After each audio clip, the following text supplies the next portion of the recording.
Fak, nekaj se slabo počutim. Daj nared me hemogram. Ste v redu? A veste, kaj je hemogram? To je preiskava, pri kateri določamo krvne celice različnih barv, gledamo, če je vaša kri dovolj rdeča in pa če imate v krvi dovolj velik delež res pomembnih stvari. Brez heca pa boste v današnjem videu izvedeli, kaj je hemogram, kaj nam pove, s kakšnim namenom se opravi analiza krvi, kako se nanjo pripravimo in pa kaj nam pove izid.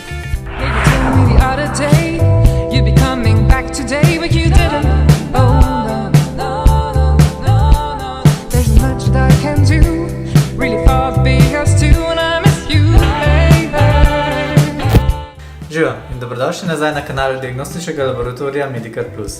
Moje ime je Aleš, to je moja kolegica Bija, midva sta zdravstvena delavca in veliko govoriva o hemogramih, ščitenci, alergijah, intoleranciji na hrano, hormonih, tako da če vas zanima ta vsebina, se naročite na kanal. Krvna slika ali hemogram je natančen zapis rezultatov preiskave krvi, zlasti glede na koncentracijo, razmerje in pa morfološke značilnosti, se pravi zgradbo krvnih celic in koncentracijo hemoglobina. Poznamo belo krvno sliko, tako se imenuje, ker se nanaša na bele krvničke, in pa rdečo krvno sliko, ki se nanaša na rdeče krvničke in pa hemoglobin. No, diferencialna krvna slika pa prikaže razmerja med posameznimi belimi krvnimi celicami, to so granulociti, limfociti, monociti, eozinofilci, bazofilci. Čisto zakomplicirala, no, ampak bolj enostavno povedano. Hemogram oziroma splošna krvna slika je najpogosteje naročena preiskava v primarnem zdravstvu, saj vsebuje osnovne informacije o stanju krvnih celic, se pravi o vašem splošnem zdravju.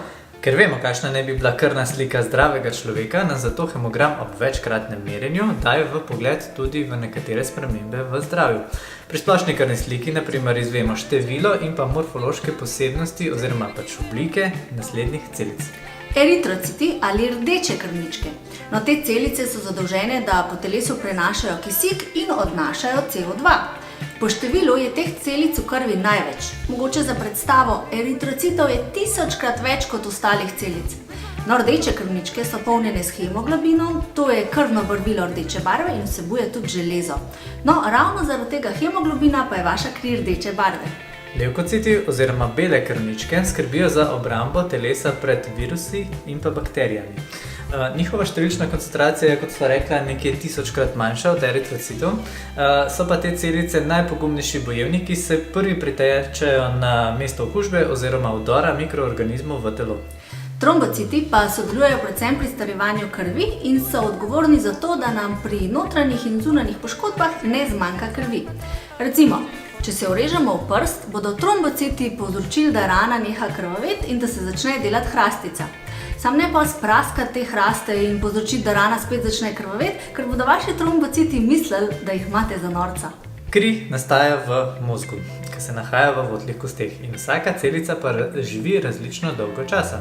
Naprimer, eritrociti živijo 120 dni, trombociti lahko živijo različno dolgo, medtem ko levkociti, pač odvisno od vrste, živijo tudi celo življenje. To so predvsem spominske celice imunskega sistema, ki nikoli ne pozabijo, s kakšno okužbo ste se že srečali.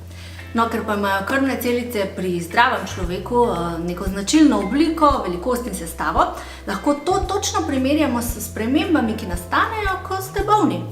Testiranje splošne krvne slike se zato priporoča vsem pacientom, ki opažajo določene spremembe v zdravju in počutju, in pa vsem, ki so trenutno zdravi in bi morda želeli poznati svoje normalne vrednosti. Tako, kot sva rekla, namen hemograma je torej ugotavljanje splošnega zdravstvenega stanja ali pa prepoznavanje različnih bolezenskih znakov, kot je na primer slabokrvnost ali pa okužba.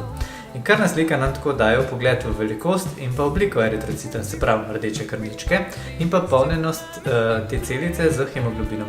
In to so tiste kratke črkice, ki jih vidite na izvidu, na primer MCV, ki pove povprečni volumen rdeče krvne celice, MCH, ki pove povprečno količino hemoglobina v tej celice, in pa MCHC, ki pove povprečno koncentracijo hemoglobina v eni celici. No, prav tako pa iz hemograma izvemo velikost, obliko in pa vrsto levkocitov oziroma belih krvničk in pa še velikost in obliko trombocitov. Vse to pa naredimo z namenom, da bi vaš zdravnik iz hemograma lažje ugotovil, kaj vas matra, ali je to virus, ali je to bakterija ali mogoče samo spomladanska utrujenost. Za nekatere preiskave v laboratoriju je treba biti tešč, recimo za merjenje holesterolov. Pred odvzemom krvi pa morate biti tudi umirjeni, sproščeni in ne pod stresom, sploh je to pomembno za prolaktin. No, preiskava krvne slike oziroma hemograma pa ne zahteva nobenih posebnih priprav, ni treba, da ste tešči, kri pa lahko oddate kadarkoli v dnevu. In če boste v laboratoriju pozorni, boste opazili, da vam za kri za hemogram jemljemo v epruvetko drugačne barve kot za druge preiskave. Epruvetka bo vijolična, pa ne samo zato, ker bi bila to moja najljubša barva, ampak zato, ker je to posebna epruvetka, namenjena prav posebni preiskavi, se pravi krvni sliki. In kri za hemogram bomo lahko vzeli iz vene ali pa iz prsta za tiste, ki vas je strah. In v tem primeru vzamemo res zelo malo krvi. Odvzem pa je v bistvu skoraj najboleč. No, mene precej bolj boli iz prsta, kakor iz vene, ampak o tem enkrat drugič. Hemogram se določi avtomatizirano, z napravami, ki analizirajo različne komponente v krvi, že v minutki. Izvidi za hemogram so načeloma zato zelo hitro pripravljeni, tudi takoj po odvzemu krvi, saj te ni potrebno posebej pripravljati za analizo. Na izvidu boste torej dobili število vaših krvnih celic, se pravi belih, rdečih in pa trombocitov, no vaš zdravnik pa bo iz izvida lahko razbral, kaj vas muči. Če bodo na vašem izvidu spremenjene recimo rdeče krvne celice, gre lahko za kakšno anemijo, se pravi slabokrvnost, morda alkoholizem ali pa recimo nosečnost. Če pa so povišane ali pa znižane, naprimer vrednosti belih krvnih celic, se pravi levkocitov, bo zdravnik takoj posumil na virozo ali pa bakterijsko vnetje. Zdaj, kako pa točno ve zdravnik, kaj vam je in kako razlikuje med virusom in bakterijo, sva v bistvu že razlagala v tem videoposnetku, zato si lahko pogledate, če vas to zanima. No, upam, da so vas tudi danes naučila nekaj novega, če ne drugega pa mogoče vsaj to, zakaj je kri rdeča. Če mi je video všeč, nama stisnite like, lahko pa tudi kaj vprašate, sploh če vas zanima kakšna posebna laboratorijska preiskava, pa napišite to spodaj v komentar. No, midva se zdaj vračava v laboratorij. Se vidimo naslednjič. Vi pa še naprej skrbite za svoje zdravje. Čau!